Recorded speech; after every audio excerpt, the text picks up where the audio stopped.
Good morning. This is Jason Dean coming live at you. It is Tuesday at 11 o'clock, 6 after 11. So I hope everyone's doing good. The weather's been pretty nice. I guess we're supposed to get some snow this weekend or this week. So pretty crazy. Winter is, I guess, kind of making a late appearance. Pretty mild other than that. So, yeah, and we just got done with Easter, which is a pretty big holiday here in this world. So typically, what I end up doing a lot of the times for holidays is I go over to my folks and we have a nice dinner, and we always watch a bunch of movies. So this show is on a movie. I think I did do a show on it a long time ago, probably over a year ago. Um, I think it was on YouTube, but I watched it again the other night on Easter and felt really inclined to want to talk about it. It's one of those movies I have seen.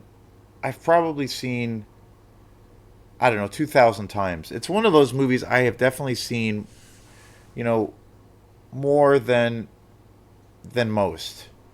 You have a group of films that you kind of, for me, a lot of the times there's like a group of films, maybe like 5 to 10 movies that I think about sometimes, of like, wow, how many times have I actually seen that particular movie? And I'm like, holy shit, I have seen it so many times I have lost count. And there's a whole bunch of films that can fit in that category. And the one I'm talking about today is definitely one of them, and that is Duel, which came out in 1971. It was actually the first film ever directed by kind of the legendary Steven Spielberg. It was his first film, and it was originally a TV movie, which is just mind blowing. And it stars Dennis Weaver, and I think it's one of Spielberg's best movies. It's his first movie, and it was a TV movie. Came out in 1971, which to me just blows my mind. And it truly is one of those movies that I I find myself appreciating it every time I see it even more. It ages so well. It's a movie from my favorite decade, 19 the 70s, and came out in 1971. And the other thing too is that it has a grindhouse exploitation vibe to it because of how incredibly low budget this movie is. But the other thing is, I do consider this movie a horror movie. In a lot of ways, I do almost kind of consider it a slasher movie. But the other thing that I'm always blown away by, and I noticed it even more this time, was that how much Duel really kind of plays out like a classic Hitchcock story. It's got so much. It's got such a high level of suspense throughout the whole movie. The other thing that is so awesome is the killer in the movie. In this case, a guy with a really big, giant, scary truck who is stalking Dennis Weaver, who is the star of this movie. There, it's never revealed. You never see the identity of the killer, which I think is super. Uh, well, it's just so highly effective. I think it works so well with building the tension to this movie. Dennis Weaver is just awesome. I mean, he was a pretty big actor in the 60s and 70s. And this film was, kind of in the middle of his career. But it's such a tremendous role, and the movie is such an iconic movie. It comes up quite a bit in conversation for me where I will bring up this movie or talk about it. And a lot of people that I come across have never seen this movie or have heard of it. I watched it with a close friend of mine, and a very close friend, and she was new to it. She had never seen it before, loved Steven Spielberg, and was really impressed. And she had made the comment that, wow, this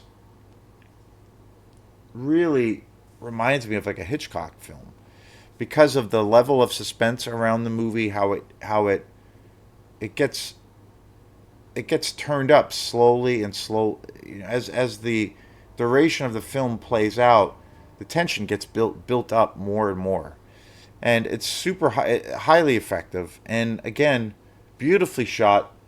The As many times as I have seen this movie, which is like an ungodly amount of times,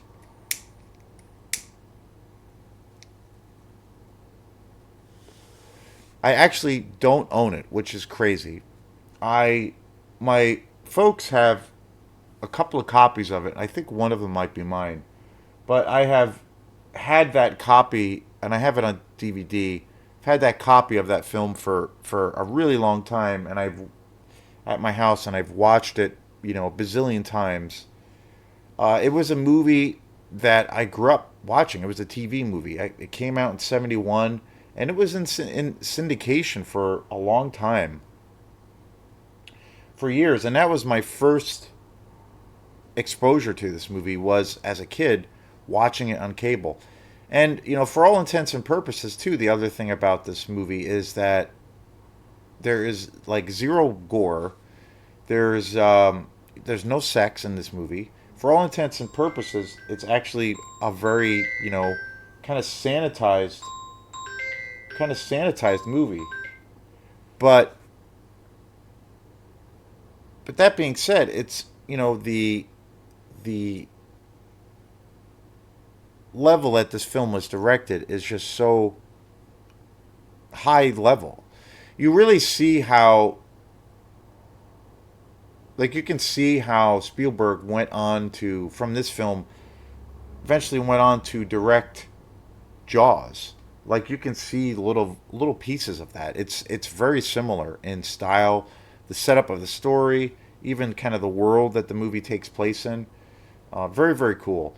But again, it's testimony to just having, and the story's pretty straightforward, obviously, but it's got such an original take on kind of the perspective played by Dennis Weaver, who is the main lead in this movie, and it's told from his perspective because he is, incredibly scared, paranoid, and there's also this real interesting kind of character development of where he is, for all intents and purposes, he's kind of this weak man. He doesn't really have the courage of his convictions. You kind of see that in the story. Like, there's one scene where he's traveling, he's going on this big trip, and he has this argument with his wife on the phone, and you can tell that he is very much kind of a passive person. He's not very confrontational. He was probably someone who got picked on a lot in school, like most of us, and he's not, the alpha male. He's not the guy who is, you know, the great hero. He's not taking charge of the situation right away. He is kind of like this reluctant hero, but he's also, he doesn't have that self-esteem. And by the end of this film, you see him emerge as kind of this, alpha male, and he becomes this really assertive character. And you see this really cool arc in his character. And I've always been a big fan of that, when you see that in films, of where the person or the lead in a film is, kind of becomes this reluctant hero, or emerges through his character arc as this very strong-willed person. And it's always cool to see that, where there is this kind of development throughout the story, as opposed to sometimes where, right away in the film you see that, okay, this guy is the alpha male, or what have you, and he is kind of the action star. He's making a plan. He's taking care of action. He's putting it into action right away, and he's Mr. Assertive. But I love the idea of the person who is not really that. I think that's, for what it is, very much more, gives you a sense of that the story is set in reality, because that's kind of how people are, more so. And it's a great kind of arc of the character. And again, the biggest thing about this movie is the level of suspense. I'm a big fan of obviously, and I definitely consider this a horror film. And even though it is different for obvious reasons, I definitely feel like this movie is kind of a slasher movie. And I'm a big fan of TV movies that came out in the 70s and 80s that were horror movies. Where cable, they had the directors, the filmmakers had a lot of restraints because they couldn't show copious amounts of blood or copious amounts of violence or gore or sex. So they had to just focus on building this tension and creating a really good, well structured story. Whether it's a complex story or whether it's a pretty straightforward narrative, but that it's just really, really strong. And because of their limitations, they can't rely on, say, your typical horror tropes. And there's a lot of, fantastic low budget TV movies that came out during this period. Dark Knight of the Scarecrow, I think, is one of the greatest horror films ever made. And also, which it wasn't originally a TV movie, but it became a TV movie because it didn't get an R rating. And that is my favorite horror exploitation movie of all time, Chuck Connors, starring, or I should say, Tourist Trap, starring Chuck Connors, a masterpiece. So I'm a big fan of that genre. I love the low budget nature. Those those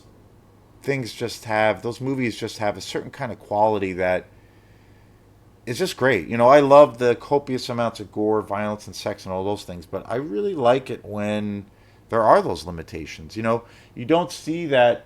And again, this is a TV movie. Duel is a TV movie, and you don't really see that in, say, cable or streaming shows now.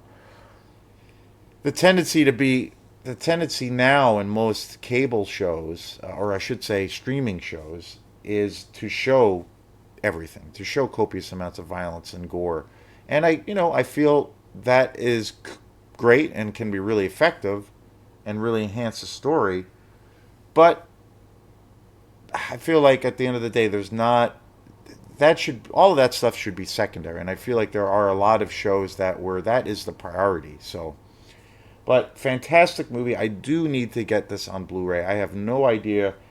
As many times as I've seen this movie, like an ungodly amount of times, I don't own it on Blu-ray. I've never seen it on Blu-ray. I've actually been really happy with the DVD copy that I have, and that I have at my folks, because it actually has tons of special features, really great interview with Steven Spielberg, and the people involved in the film. But it's a masterpiece as far as I'm concerned. Definitely one of the greatest Spielberg movies, if not the greatest. So definitely check it out. Duel, 1971, starring Dennis Weaver. Just a fantastic, suspense laden horror film. So thanks again, and we will see you next time. Peace.